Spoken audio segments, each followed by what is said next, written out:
Hi, this is János, and I'm continuing the driver review for Gerard for his Grande project of finding a more um, suitable or a more promising driver for Grandes.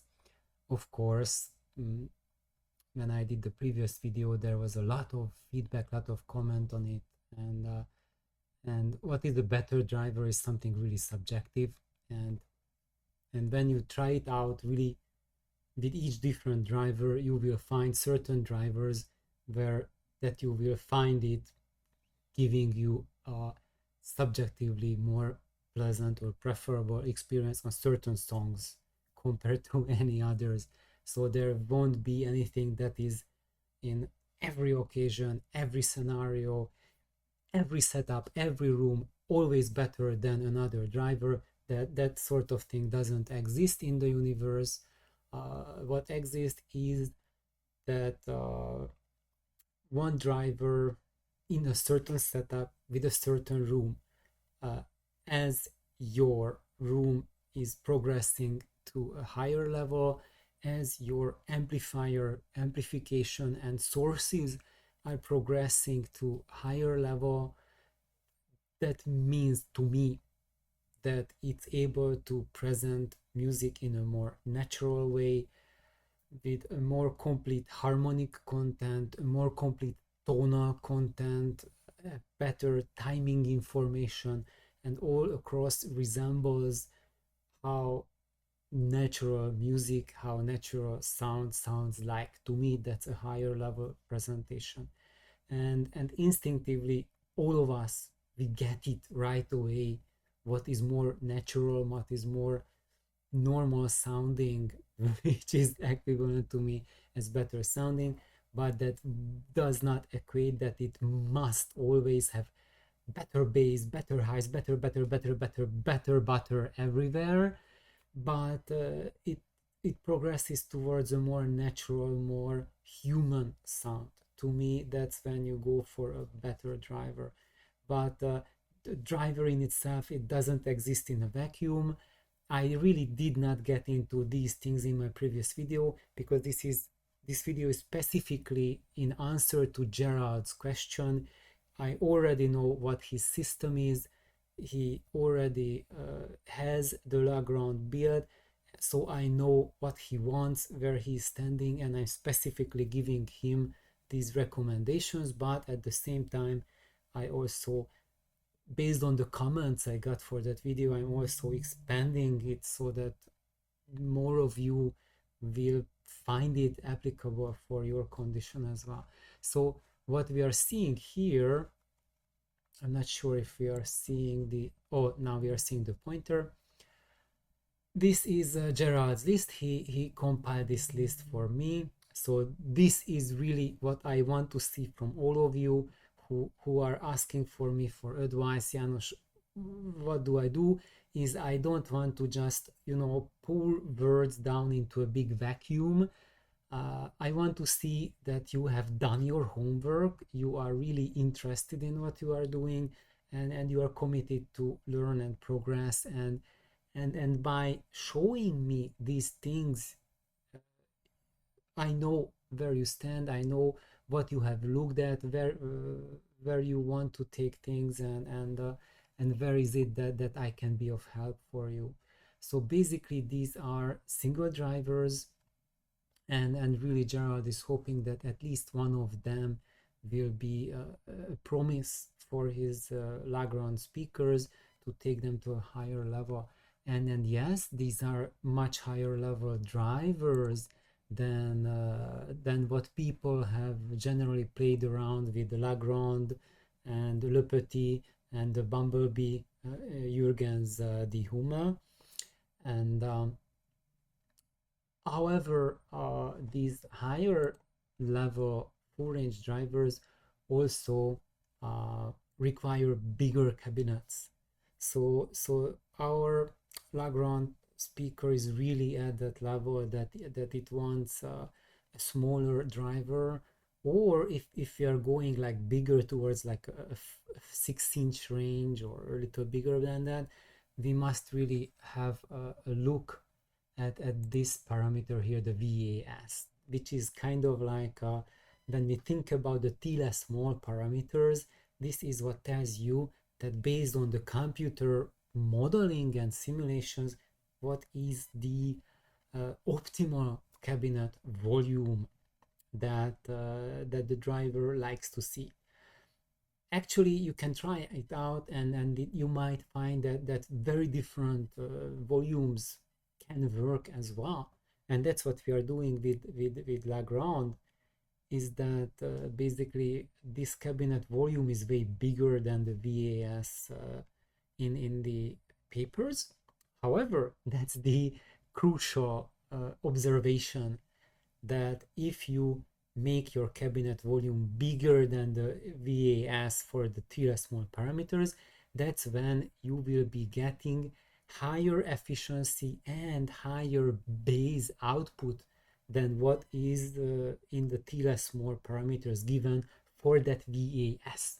Because when we look at here, let's see, where do we, SPL.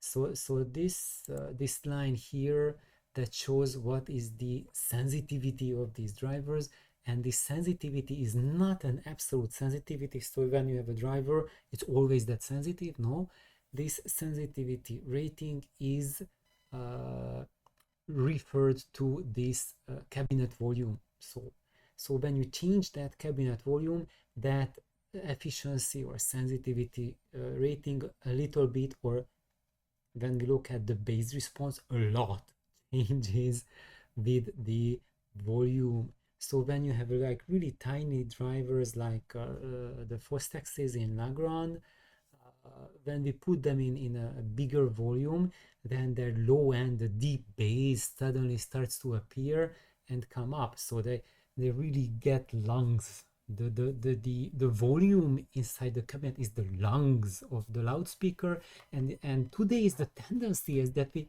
want to squeeze the fudge out of those poor bastards, and why they are getting bass. It's because we are applying DSP, we are applying the mother of crossovers to really chop off 90% of the mid bass, upper bass, and all of the mid range, basically kill off most of the response so that we choke down the whole thing to the level of the bass. That's why those tiny speakers today can produce bass. But then we get like a piss poor sensitivity for that, and also not very good mid-range, or I would say if it's like an excellent driver or a really good implementation, you can get a mid-range that's much better than your other speaker. But what you do not know is that if that driver was not choked down the fudge into that tiny cabinet, they would put it in a much bigger cabinet without that dog of a crossover put on them. Their mid-range would be 10 times better than what you are getting now. So basically it's about potential. So if you want to realize the potential of a driver, you need a bigger cabinet volume. And if you are really impressed with the tiny speaker, how good it is, how nice the bass is, then you really should build a much bigger cabinet for the same driver, and then the eyes will come up like, wow, like switching off the lights. It's just that's happening. So why I was saying that, because for Grande that worked, because we were going from a really tiny non-existing volume like 7 liters or so for recommended for these drivers, and you know, when we look here, its bodies like really tiny, like 7 liter, 5 liter, 9 liter, 6 liter, that kind of really tiny baby loudspeakers. But when we go for these guys, you see high sensitivity ratings. They're like 95 dB, 98 dB, and 97 dB. And for these, look at the cabinets they want: 233 liter or 97 liter. So that's it.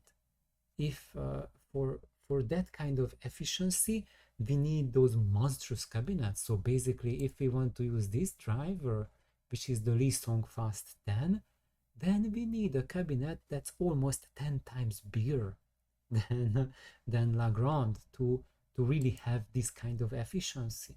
If we would put it into La Grande, then the mid-range and high frequencies would be about as efficient as they are here, but the bass would plummet down, and I don't think you would hear anything below 100 hertz or so. That's would probably that's where the response would end, because this cabinet size is not nearly enough to produce bass. So basically what I can say is that as we go up with sensitivity for Lagrange size speakers, I would say we should cap it around 93 dB efficient drivers or so, and if we go higher than that, it would not just affect the D bass, but the mid bass would also suffer as well.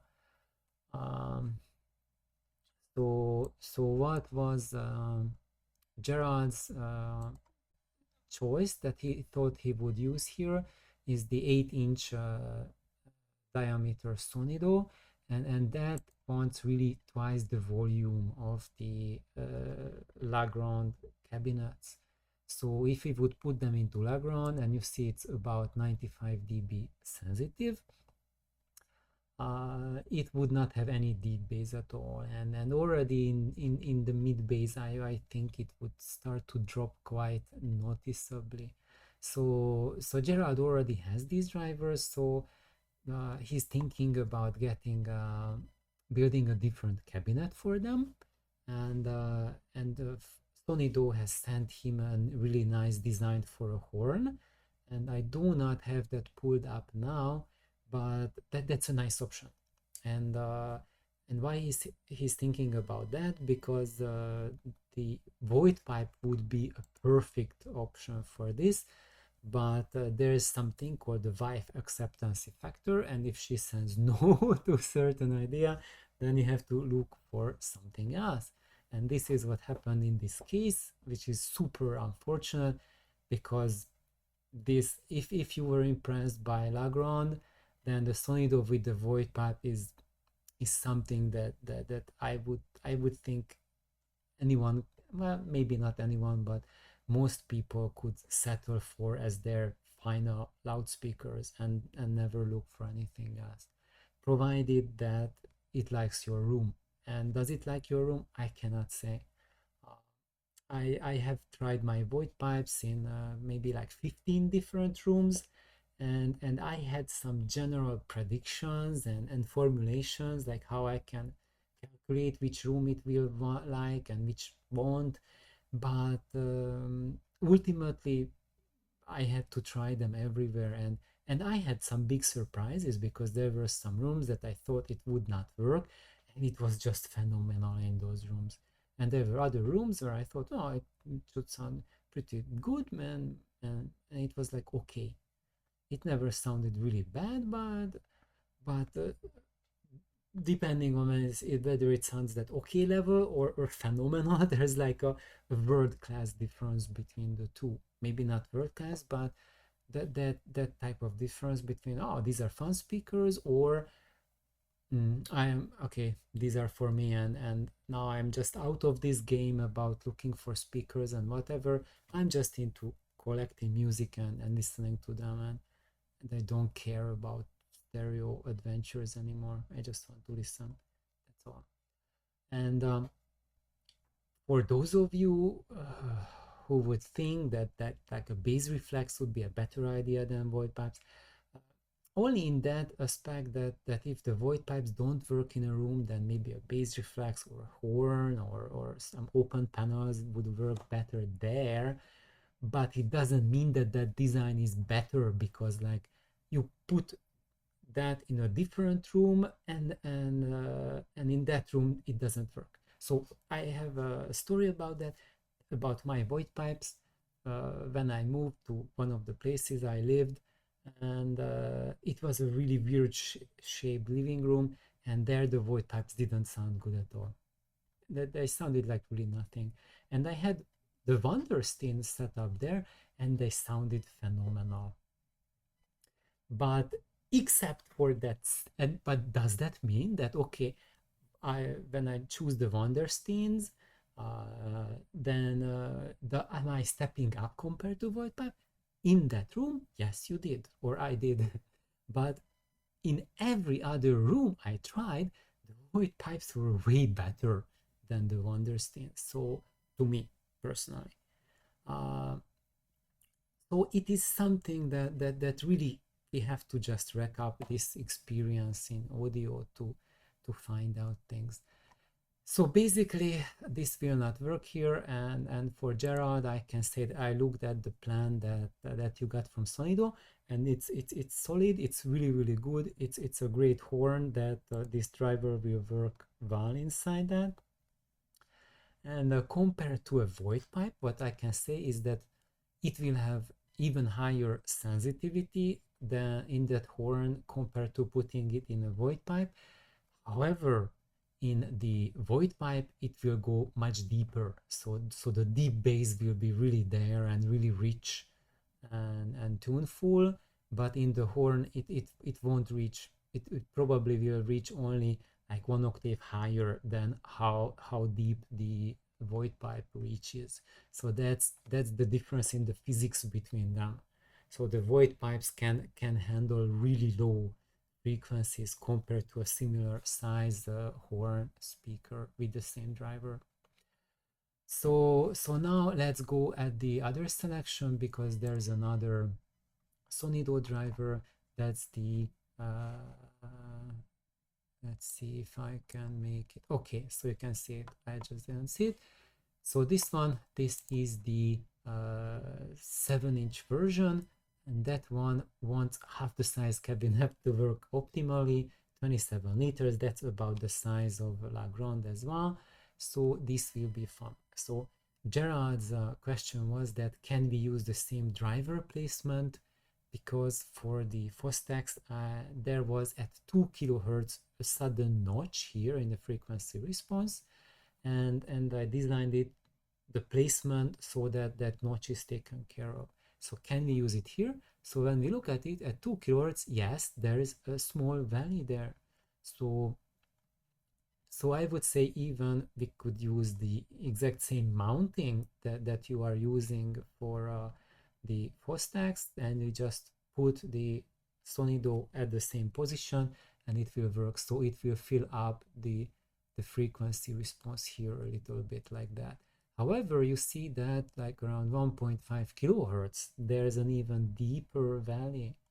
So what we could do is just to really have this valley completely focused upon, we would have to totally redesign the speakers, because the width of the baffle, where it is here, this is designed around the 2 kilohertz frequency. So if you want to extend it to the where it is here, to the 1.5, it would be like quite a bit wider. But if it would make the baffle wider, that would be just a total redesign of the whole cabinet. We don't want to really do that. However, what we can also do, let me just change the angle here so we can see, is that this is really the opposite. So when I'm going right, it goes left. So there we are, there the driver. What we can do is mount it a little lower. So instead of 2 kilohertz, we are just providing the vertical support for 1.5 kilohertz, because now we have a horizontal support for 2 kilohertz and a vertical support also for 2 kilohertz. So moving that a little bit lower, we would give that vertical support for 1.5 and the horizontal for 2. So basically this region and that region both get a little help. So how do we know? what will be the mounting distance. So let's go. There is this program I like to use, 1728 software systems sound frequency wavelength calculator. So we type in 1728 sound frequency, and this is the first hit that you will get with Google. And we just go down, choose air, temperature, and now input the wavelength or frequency, and we put in 1500 hertz, and it gives 22.88 centimeters, so roughly 23 centimeters. So the center of the driver will be from the top 23 centimeters down, so a little bit lower than where we have today mounted there, and that will be the most optimal mounting for Sonido. So I hope that will be really helpful and a helpful inspiration for everyone. Thank you, Gerard, for asking about it, and have fun with the project. Bye bye.